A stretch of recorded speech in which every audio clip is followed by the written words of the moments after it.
number 9 we have the East Taihang Glasswalk. The bridge in the Taihang Mountains is both thrilling and terrifying. The glass platform is 3,800 feet in the air and is affixed to the mountainside. If you had vertigo, you would not be feeling so great standing on this glass-bottomed walkway staring down into the abyss. There are videos of people literally freaking out as they walk over the bridge. Fear and panic sets in, but even worse, the bridge features a joke cracking effect that's caused people to heavily freak out. Not only that, the cracking effect comes with sound that would really get me. A lot of people have hailed the effect as extremely cruel and dangerous, but China doesn't care. Coming into number 8 we have the Delinga test sites. Not that you could get anywhere near it, but Delinga County is home to a worrying nuclear test site. 12 years ago, Delinga was totally out of limits to foreigners. These days you can go there, but the bases in the northern reaches of the country are army patrolled. Even if they weren't, you really wouldn't fancy wading into a nuclear wasteland. There are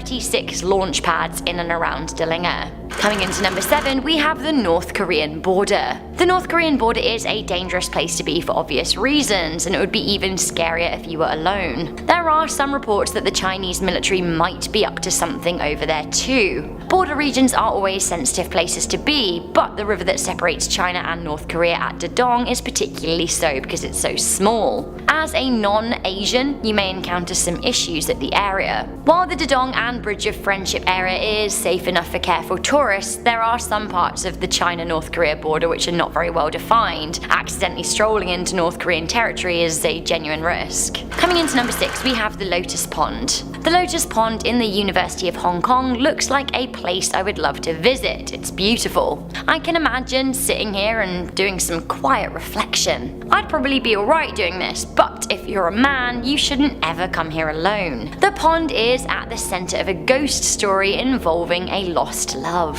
A young couple who would meet by the pond planned to run away together. The girl arranged to meet her love by the pond at midnight, and they were about to start their journey, only he didn't show up. As she headed home, worried and devastated, she saw her boyfriend with another girl. She burst into tears, and in her anguish she threw herself into the pond and drowned. To this day, if a man is walking alone by the pond at midnight, he should be very careful. If he sees a girl, he shouldn't talk to her, as the story goes that the girl's ghost appears after the stroke of 12 and looks to drag men into a watery grave if they engage with her. Coming into number 5, we have Chennai number 81. This terrifying building is located in Beijing and is at the center of a lot of mysticism. The building is sometimes known as the Chennai Church, and it is thought that it used to be used for religious purposes before it was taken over by the communists. The house used to be owned by a Nationalist Party officer, but he then fled to Taiwan, leaving his wife. She in turn hung herself at the home, and her screams are said to be heard wailing out to this day. Again, to this day, the house, which is supposed to be prime real estate, is abandoned and overgrown with ivy. Why? Some say that a number of those who have entered the house have simply not left. Guessing you absolutely don't want to go here alone. This scary house was the setting for a Chinese horror film in 2014 called The House That Never Dies. Rightio then. Coming into number 4, we have the tomb of Qin Shi Huang. The tomb of the former Chinese emperor Qin Shi Huang was discovered when the Terracotta Army was unearthed. The emperor was largely considered to be the first ever emperor of China, having unified 6 fighting states. His death in 210 BC was a big deal, and he entered the afterlife with terracotta replicas of his army, his horses, his family, and his servants. The Terracotta Army was discovered in 1974 in Xi'an and was a pretty special place. It's a great place to visit, but definitely very eerie. The thing is that the actual mausoleum, the burial chamber of the emperor, is out of bounds, and it always has been. The Chinese government simply will not let you in. Now, excavations are banned, and if you were caught there, you would have to answer to armed guards. Beyond that, who knows what spooks lay in wait. It is said that the earth near the tomb is also booby-trapped. On top of that, we all know what happened when the Egyptian tombs were opened. You don't want to be dealing with that level of pestilence, especially not alone. Coming into number 3, we have Subway Line 1. In Beijing, I would be pretty terrified to ride Subway Line 1 alone. The line was first constructed in 1965, and its build was fraught with accidents, including broken equipment and injury or death to workers. It seems that the original build disturbed souls whose graves were disturbed as construction was taking place. As a result, monks were brought in to pacify the spirits. The monks promised the spirits that the metro would close before 11 PM, as it said the dead really like resting between 11 and 1 AM. Right. Honestly, is this just the government's way of taking night trains off the menu? To add spookiness to an already potentially haunted situation, there are 4 ghost stations along Subway Line 1, 2 of which are located in a military region. An abandoned station on a haunted train line. Honestly, rather you than me. Coming into number 2, we have the Forbidden City. China's Forbidden City is said to be deeply haunted. The Forbidden City is an imperial palace from the Ming dynasty to the Qing dynasty. The World Heritage Landmark gets its name from a time when public entrance was forbidden except for the members of the imperial family. The complex has seen some ghastly things over the years, including numerous executions and murders. Since 1925, the Forbidden City has slowly been opening up to visitors, and now 75% of it is available for viewing. However, there are still some secret rooms and courtyards that you're not allowed to visit. The chances of you being alone in the day in the city are pretty slim, seeing as there's around 16 million people visit every year, but at night, well, that's a scarier time altogether.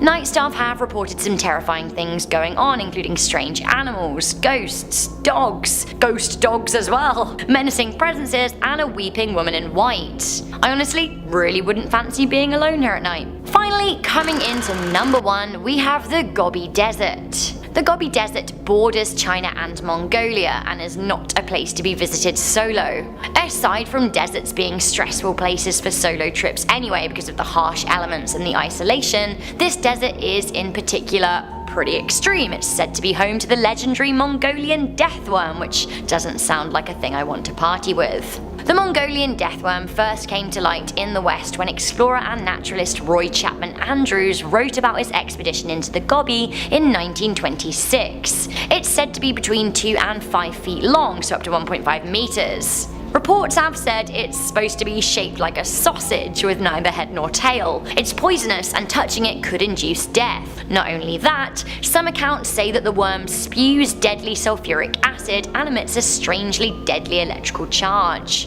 Venturing into a desert on your own is a bad idea, but how would you face the Mongolian deathworm solo? So starting off this countdown, we have Ordos Kangbashi, and I apologize, I know I'm going to butcher every single name on this list.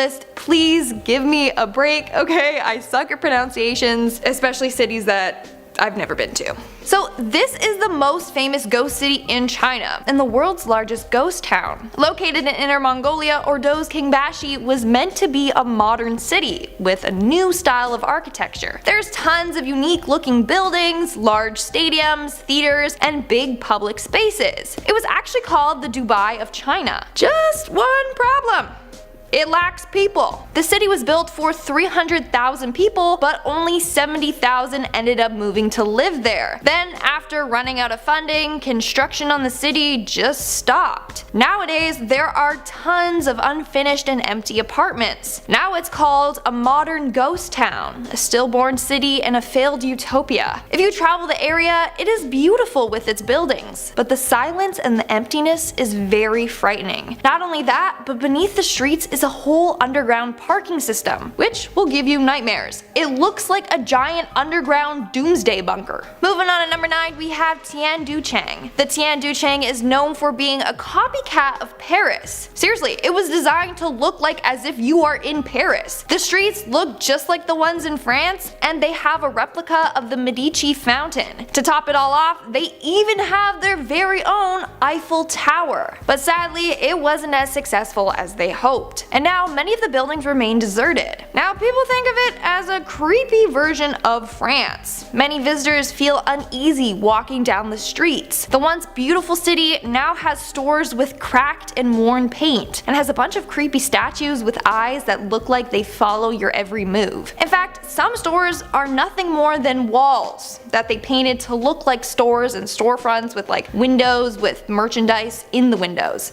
Kinda weird, kinda creepy. In our 8th spot, we have Chang'an. On May 20th, 2011, the construction of the city of Chang'an in Yunnan was approved. 100,000 new apartments were built, but they have no occupants. You have enormous office buildings with no workers, big streets with no cars. Now it's considered one of the largest ghost towns in Asia. What's creepy is that sections of the city remain uncompleted. There are dirt roads all trashed with rubble. It literally looks like an apocalyptic area. It's very creepy, especially when it's dead silent and all you can hear is the wind whistling through the abandoned buildings. Coming in at number 7, we have the Guangdong province. The Guangdong province is home to tons of abandoned villages, but the one I want to talk about is the village of Dakito. This village is known to have a ghostly presence, and it's said to be haunted, but there's hardly any information out there on it. So I don't know what exactly happened there or why it's abandoned, but all I know is that something sinister haunts the land. Coming in at number 6, we have Ujiapu. Referred to as China's Manhattan, Ujiapu was created to be a center for world trade and finance, but more than 22 buildings are still unfinished, and there are no citizens working inside the tall buildings. A cab driver described the area as the following: there's just nobody there. It's like having a good-for-nothing child. His words, not mine. He says at night, the area is 10 times creepier, with brightly lit roads, but no one driving on them. He claims that one time he was driving down the road when he saw headlights coming towards him, as if a car was going to crash into him head on. He braced for impact, but nothing hit him. When he looked back, there was nothing there. So what were the lights that he saw? I have no idea, but he's terrified of the area and thinks it's haunted. We're now on our 5th and halfway mark with Dandong New District. The new district of Dandong features a giant shopping mall, huge government offices, a basketball stadium, and 60+ apartment towers. There's even a huge Ferris wheel. It seems like a really impressive city until you actually go there and find that it's all just for show. The Ferris wheel doesn't even work, and no one lives there. So this city is actually part of a border zone between North Korea. The Globe and Mail states, and I quote, "Part of the lure of the Dandong New District was supposed to be its proximity to Sinuiju, the North Korean city on the opposite bank of the narrow Yalu River. But since it's so close, citizens were worried that they would be exposed to possible radiation from North Korea's nuclear tests. So now, no one really wants to live there." Making our way down the list at number 4, we have Nanhui New City. Nanhui New City, formerly named Lingang New City, is located 60 kilometers southeast of downtown Shanghai. The city was said to become a mini Hong Kong, but as we know, that didn't happen. The construction of the city began in 2003 and was said to be done by 2020, but it's nowhere near completion, and some believe that it will never be completed. In fact, 8 university campuses were built, and it could house more than 800,000 people, but now it remains abandoned. In fact, it's said that in order to build the city, one homeless man's shelter was destroyed in the process, and with nowhere to go, he committed suicide. People believe that he now will haunt the area and whoever decides to live there. In our 3rd spot, we have Caofeidian. Construction of the city began in the early 2000s. It was planned to be the solution to Beijing's pollution problem. It was going to be an eco-city, but the project was abandoned due to lack of government support and funding issues. It was built to hold millions of people, but only a few thousand live there. You got locked up abandoned hotels and unfinished buildings. One woman said, and I quote, "I was very sad when I saw how underdeveloped it was. I went back crying all the way." But due to the city's high amount of abandoned buildings, it attracts a lot of urban explorers. But sadly, a group of explorers died after a structural collapse in one of the buildings they were exploring. In our 2nd spot, we have Lanzhou New Area. Built in a sandy plateau area, some parts of the city literally look like you're in a desert. So when you first enter the city, you'll see a huge sign that says, "Welcome to the Oasis City," but it looks nothing like an oasis. The welcome sign and looks like it leads to nothing. It looks very barren. But in some areas of the city, you will notice that there are replicas of the Parthenon and the Great Sphinx of Giza. And that's pretty cool, but they're still under construction. So in order to create this city, hundreds of sandy hills were bulldozed down, and some mountains were even cut down. There are some buildings, but it mainly looks like a huge sandstorm just took place and then engulfed most of the buildings. Now, some people do live there, but it's still considered a ghost city as it houses far less than anticipated. Legend goes that the ancient Egyptian god Khafre is cursing this area for having a replica of his Sphinx. Most researchers believe that the Sphinx was meant to act as a guardian for the pharaoh Khafre,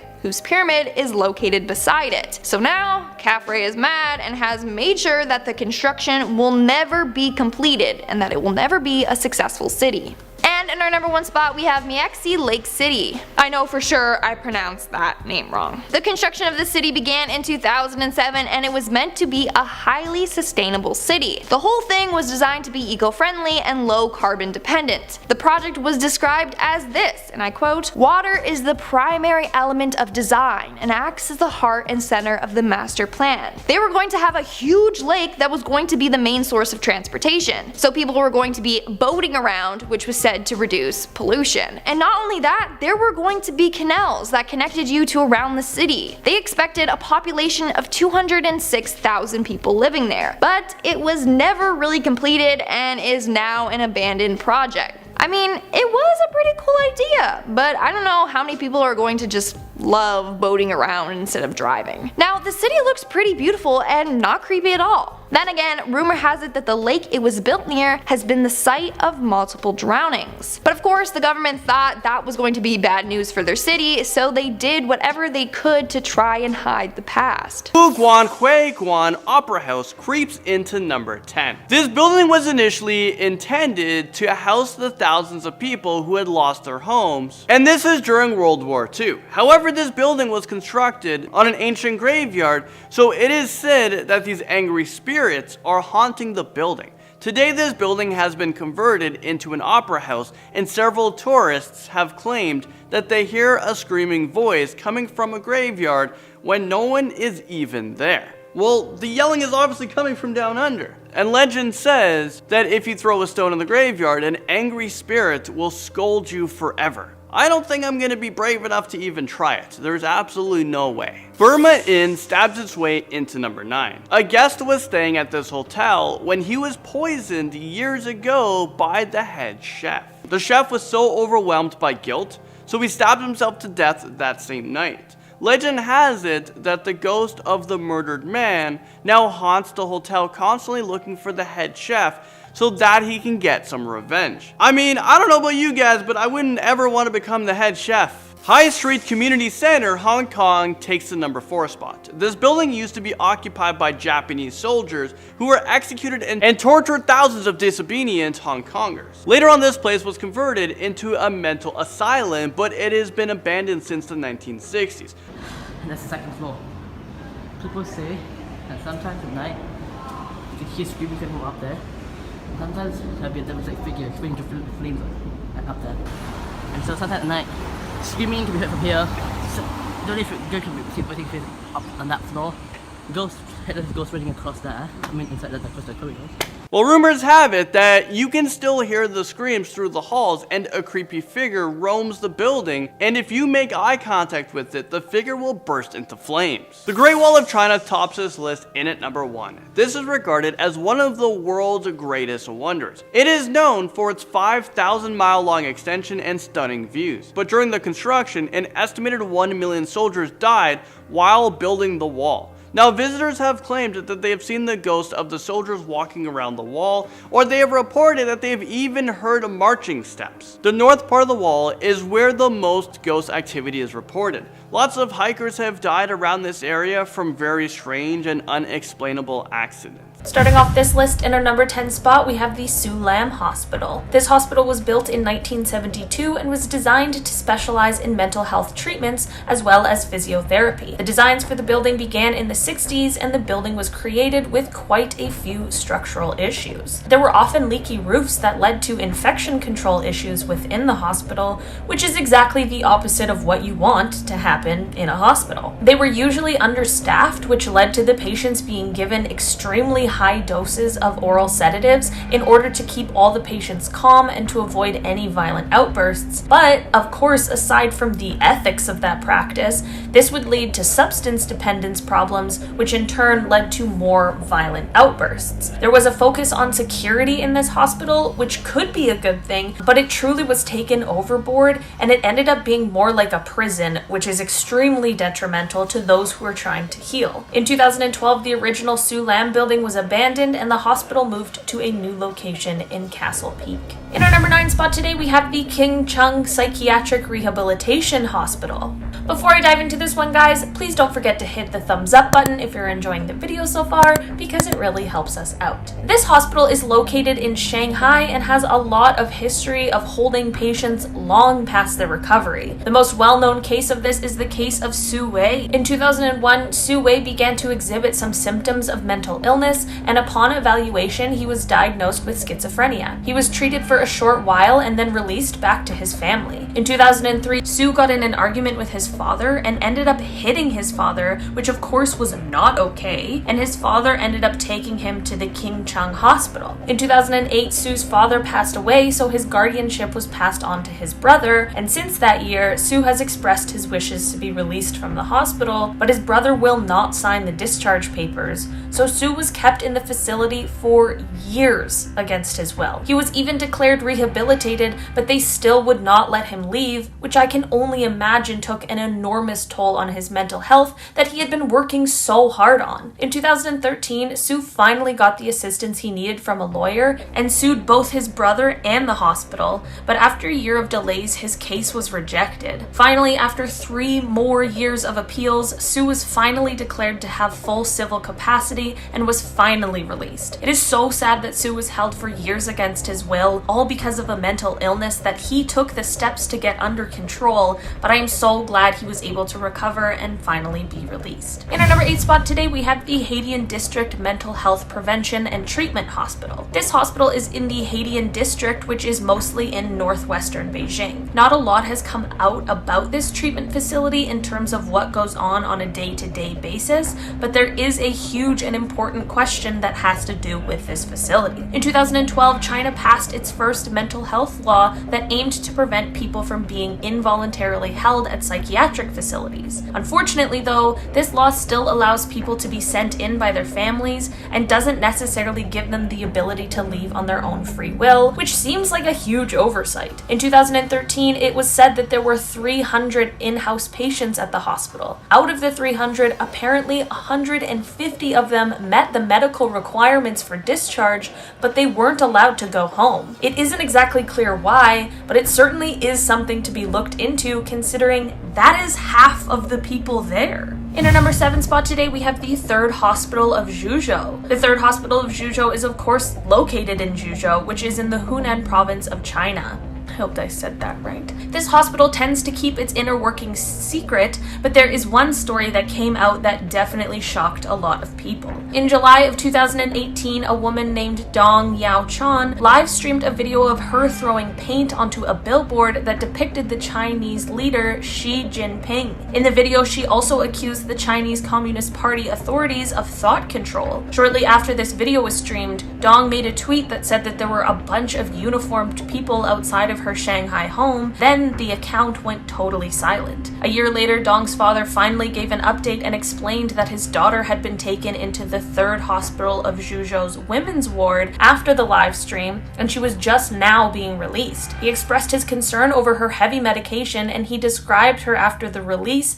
as lacking vitality. I, of course, am not a doctor, but Dong was being given antipsychotic drugs that are used to treat schizophrenia and bipolar disorder, despite not being diagnosed with either, which just doesn't quite seem right. It is certainly worrisome that she was taken and treated and medicated at the hospital for an entire year, despite not being admitted either voluntarily or even by family. In our number 6 spot today, we have the Chaoyang District Mental Health Service Center. The Chaoyang District Mental Health Service Center is certainly one of the better ones on today's list, which may be in part due to the fact that it is privately owned. The center is located on the outskirts of Beijing, and it provides services as well as housing for those who are mentally ill. The center originally opened in 1999 and has been growing and increasing its numbers of residents since then. 2/3 of the people at this facility only reside here because their families have either become overwhelmed with their care or they simply have just given up on them, which is very sad. Because of the fact that this center is private, it also lacks a lot of funding, so it does not include a lot of necessary and beneficial services such as counseling. The center mainly acts as housing, which is of course very important, and they are able to give out medication. With more funding, they would certainly be able to provide more care and services to the residents, as well as be able to expand their capacity. In our number 5 spot today, we have the Fuzhou Psychiatric Sanatorium. The Fuzhou Psychiatric Sanatorium has a very similar issue to the Haidian District Mental Health Prevention and Treatment Hospital that we talked about before. With the China mental health law overlooking the fact that patients should be allowed to leave on their own free will, it is extremely difficult to be discharged from this hospital without a family member consenting to it. At least half of the patients in this sanatorium have been able to recover and meet the requirements needed in order to be sent home, but their family or those who have, for some reason, been deemed necessary to look after the patients after their discharge are not willing to authorize these patients' release from the hospital. If someone is meeting all of the necessary requirements, it seems pretty unfair that the fate of their life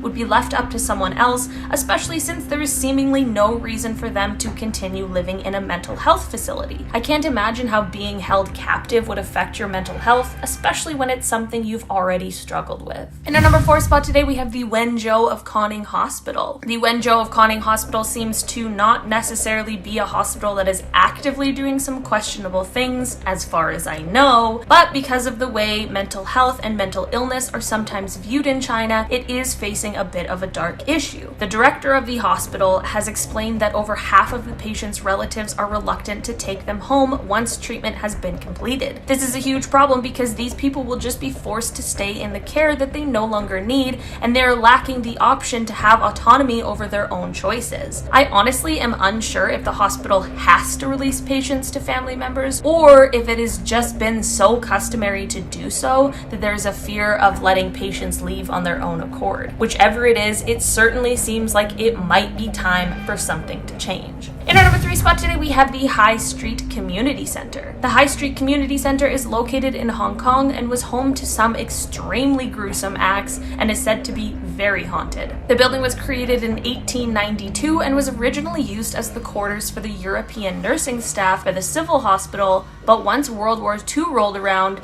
this was the site where a lot of rebellious locals were tortured and executed by soldiers. After the war, this building became a mental hospital and was the only one of its kind at the time. In 1961, the hospital turned into a day treatment center for psychiatric outpatients until 1971. For the next 20 years, the building was abandoned, but that of course didn't stop trespassers, which led to all of the ghost stories being spread. Even if you don't believe in ghosts, just knowing the horrors that the building had seen would be enough to give you an eerie feeling. But for those who do believe, it is said that a woman can be heard crying, you can hear mysterious footsteps in the distance, but some people have even said that they've actually seen a headless ghost, and others say that they've witnessed a ghost burst into flames. All in all, I think this might be one building I'd just like to stay away from. In our number 2 spot today, we have the 4th Hospital of Linyi. The 4th Hospital of Linyi is a mental hospital located in Linyi, which is in the Shandong province of China. There is one major problem going on at this hospital, and that has to do with the hospital's deputy chief, Yang Yongshin. Yang is a clinical psychiatrist best known for his practice of electroconvulsive therapy without the use of any anesthesia or muscle relaxants. He claims his practices can help cure adolescents of internet addictions, and he unfortunately runs the Internet Addiction Treatment Center at the hospital. Yang's treatments would cost families around $800 a month and would combine this electroconvulsive therapy with psychiatric medication, which was eventually dubbed the brain brain-waking treatment. Eventually, the Chinese Ministry of Health banned this treatment, which seems like the right thing to do, but now the doctor uses a new treatment that he came up with called low-frequency pulse therapy that his patients have said is much more painful than his previous treatment. Yang continues to be an extremely controversial psychiatrist, with people dubbing him as the devil still at large. One random but interesting fact I found while researching for this video: if you are a fan of the game Dead by Daylight, you might know the doctor character, and apparently this character, whose power is shocking the survivors, which alters their minds, is actually modeled after Yang. I'm not 100% sure if that is true, but I read about it and I just had to include it in this video because I wanted you guys to know that fact with me. Well, it's maybe not a fact.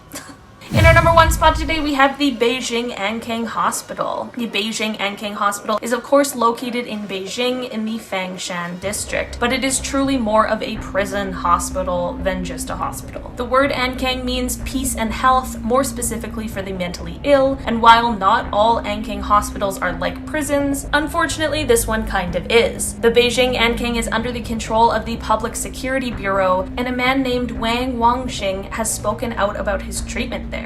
Wang is a political activist who was arrested on June 4th, 1992 for unfurling a banner in Tiananmen Square on the 3rd anniversaries of the protests that happened there. After his arrest, he was quickly sent to the psychiatric hospital and suddenly diagnosed with political monomania. He spent 13 years trapped in this facility, and after his release, he details being forced to take the psychoactive drug chlorpromazine 3 times a day. He discussed having to share cells with mentally ill patients that had extensive violent records and who really frightened him, as well as the severe understaffing of the hospital, leaving 2 nurses in charge of 70 patients. There are reports of patients at the hospital passing away from abuse endured during their time there, from both nurses as well as other violent patients. Wang actually witnessed 2 deaths.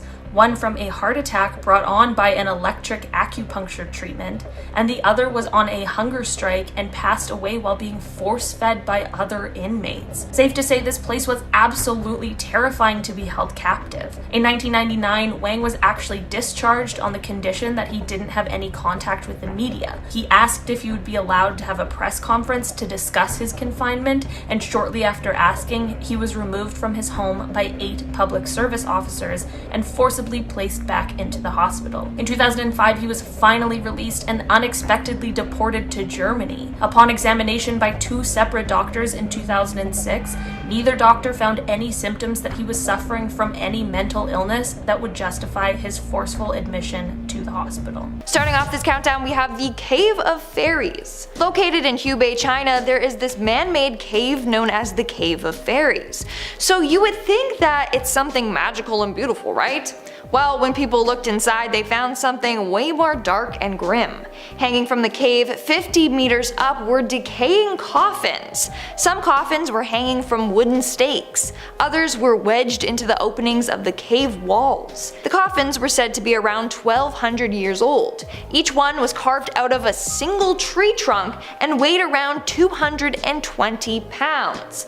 It said that this was done as part of a religious ritual. It said that by doing this, it would bless the dead, but also it would keep animals from eating their bodies, so kind of a win-win. But some of the coffins were torn open. Researchers believe that in the 1960s, someone entered the cave and tore open the coffins for the wood to make a fire. This person's fate remains unknown. In our 9th spot, we have the fraudulent drugs. In 2016, the Chinese government did an investigation on pharmaceutical drugs, and what they found was quite disturbing. Over 80% of the data on these drugs were fraudulent. Some drugs had their records of side effects deleted. Others were placebo pills, so they didn't actually work. Other information was incomplete or missing, and other products were just mixes of existing medicines. In fact, research has shown that since 2001, more than 200,000 Chinese patients have died from the use of fake pharmaceuticals. It's very dangerous, and the corruption went deep. But a reason why there are so many fake or misleading drugs on the market in China is because of the pressure they feel to produce groundbreaking work. If they don't, they feel like they're gonna be fired. Moving on to number 8, we have the village of Hemen-Menga. In 2015, archaeologists were exploring this prehistoric village when they found the remains of 97 human bodies stuffed into a small house. The bodies were people of all ages, said to have been killed by some prehistoric disaster. They think maybe it was like an epidemic. So the dead were all packed into this house and then it was burnt down. So when they found the bones, they were all charred and deformed and stuck together in one big heap. Very dark and disturbing. In our 7th spot, we have the organ transplants. So every country has its struggle with trying to find a donor for an organ transplant. It's typical to have more people in need than donors available. Most people wait years until they find a donor. Well, in China, some people only need to wait weeks. In 2016, around 640 organs were transplanted. Now you might be like, wow, that's amazing. Well, take this in. It was 640 operations that occurred over a period of 10 days. How did they manage that? On top of that, there were only 30 donors. Well, it turns out that over 21 body parts were harvested per person. Some were taken from prisoners without their permission. One doctor claimed that he was ordered to remove organs from a prisoner who had been shot but was still alive. The operation was performed while he was struggling. That is freaking scary and disturbing. In our 6th spot, we have the brain monitoring devices. In 2018, it was revealed that major companies were using brain monitoring devices to monitor the brainwave activities of their workers. Now, why were they doing this, you ask? Well, it's said that it will improve the workers' productivity. Plus, they are using the headsets to find emotional workers, because in their eyes, emotional workers are unstable and won't be productive workers and are unpredictable. And lastly, some jobs require high concentration, so this device can detect who is suitable for those jobs and who is not. I don't know, man, the idea of my brain activity being recorded every day is not something I'm down for. We are now at our 5th and halfway mark with the pit full of heads. Just recently, archaeologists working at the Great Wall of China found a number of interesting items. They found lots of valuable items like jade objects and weapons, but then they found something pretty disturbing. They found a pit full of severed heads. That's right. They found about 80 heads in 6 pits under the city walls.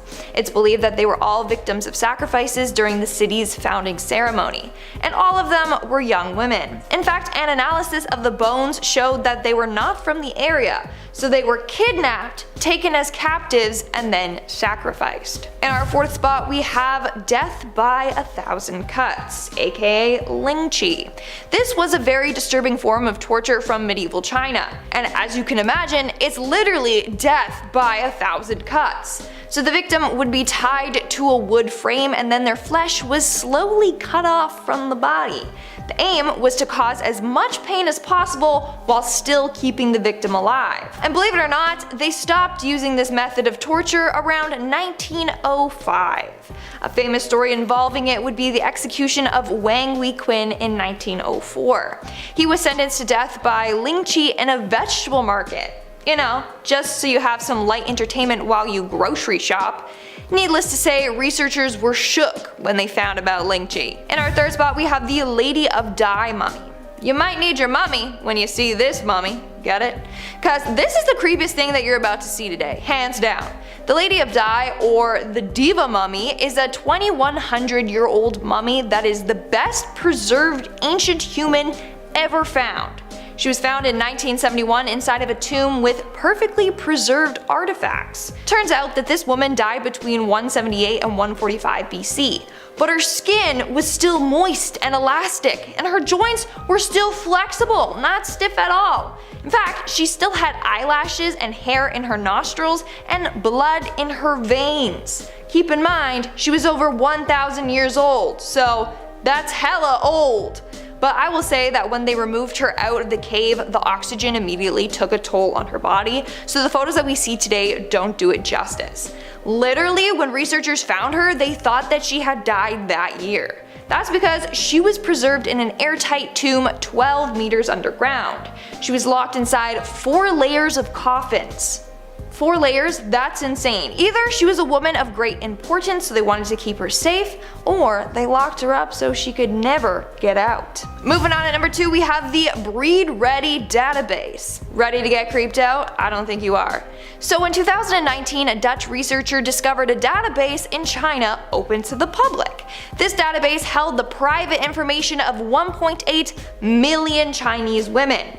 Not only did it give everyone access to their phone numbers and their addresses, and like, I know what you're thinking, that's hella sketchy, I know, but it also gave each person a breed ready status, meaning it would tell anyone on the database if the women were of suitable age to bear children or whether they already had children. It also kept track of the women's education levels and political status. The scariest part, no one knows who's behind it.